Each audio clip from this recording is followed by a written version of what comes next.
হজ মাসের 28 তারিখ সম্ভবত রাতে 29 তারিখ হবে, মানে সম্ভবত আজকে যে হজ মাসের 29 তারিখ, আজকে 4 দিন পরে আগামীকাল শনিবার থেকে আমাদের যে হজ মাসের কার্যক্রম শুরু হবে। এই জন্য কোরবানি আসতেছে, এই কোরবানি একমাত্র আল্লাহর জন্য দিতে হবে। আল্লাহ রাব্বুল আলামিন সূরা কাউসারের 2 নম্বর আয়াতে পরিষ্কার করে বলেছেন, ইন্না আতাইনাকাল কাউসার ফাসল্লি লিওয়ানহার, তোমরা আমার জন্য কোরবানি করো, আমার জন্য সালাত কায়েম করো। অথচ আজকে আমরা বাংলাদেশের মানুষ কি করি, কোরবানি আল্লাহর জন্য 2-4 জন হয়তো হয়, অধিকাংশ কোরবানি গুলো আল্লাহর জন্য হয় না। কি জন্য হয় না? উদাহরণ দিতে বুঝবেন। আমরা অনেকে ছেলে বিয়ে করেছি, মেয়ে বিয়ে দিয়েছি, এখন দেখি ভাই নতুন জামাই আসবে, যদি কোরবানিটা না দেয় কেমন হবে, জামাই কি করবে, মেয়ে কি করবে, হ্যাঁ, এরকম উদ্দেশ্য আমরা কোরবানি করি। আসলে এইটা ঠিক নয়, আল্লাহর জন্য কোরবানি করতে হবে। যদি আমরা আল্লাহর জন্য কোরবানি করি তাহলে কোরবানিগুলো আমাদের জন্য কোরবানিগুলো নাজাদগ্রস্ত হয়ে যাবে। এই যে আমরা এত বড় বড় ছাগল, গরু, মহিষ, ভেড়া কোরবানি করি, চামড়া কষ্ট পর্যন্ত আল্লাহ রাব্বুল আলামিন নিয়ে যান না, দেখে মানে তাকওয়া, আমার তাকওয়াটা দেখে, অথচ আমরা সবই খাই কষ্টগুলো, অথচ আমরা এই তাকওয়া অর্জন করতে পারতেছি না। এই জন্য আল্লাহ রাব্বুল আলামিনের জন্য আমাদের কোরবানি করতে হবে। আল্লাহ রাব্বুল আলামিন বলেন, ইন্না সালাতি ওয়া নুসুকি ওয়া মাহইয়ায়া ওয়া মামাতি লিল্লাহি রাব্বিল আলামিন। আল্লাহু আকবার।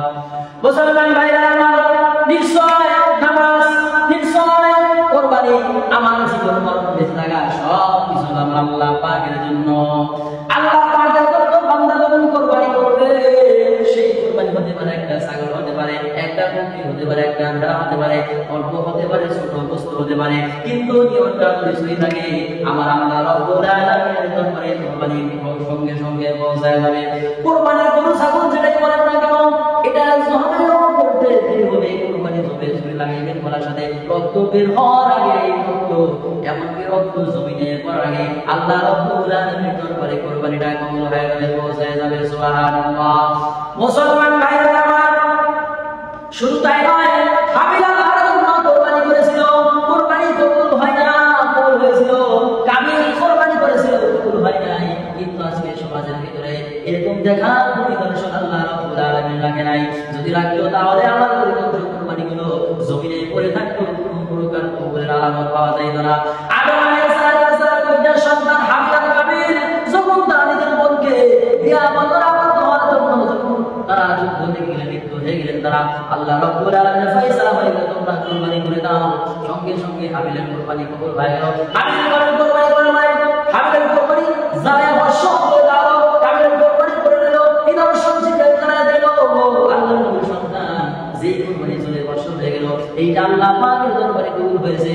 আর যে কোরবানি জমিনে পড়ে রয়েছে, এইটা আল্লাহর দরবারে পৌঁছে নাই।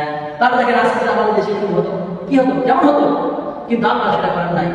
এই জন্য আমরা কোরবানি করতে পারি, এই কোরবানিগুলো আল্লাহ রাব্বুল আলামিনের দরবারে পৌঁছে যাবে।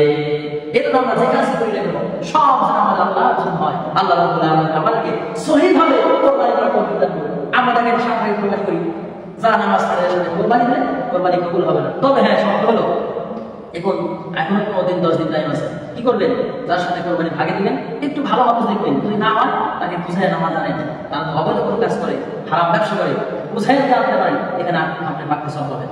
মুসলমান ভাইরা আমার, যদি আপনার সামর্থ্য কম হয় 7 ভাগে দিবেন, নিয়তটা সহি করবেন, একমাত্র আল্লাহ পাকের জন্য কোরবানি দিবেন, তাহলে আল্লাহ রাব্বুল আলামিনের কোরবানির বিনিময়ে কাল কিয়ামতের ময়দানে ফুলজাত এই প্রাণীর সব হয় আপনার সঙ্গে সঙ্গে বিদ্যুৎ গতিতে পার হয়ে যাবে।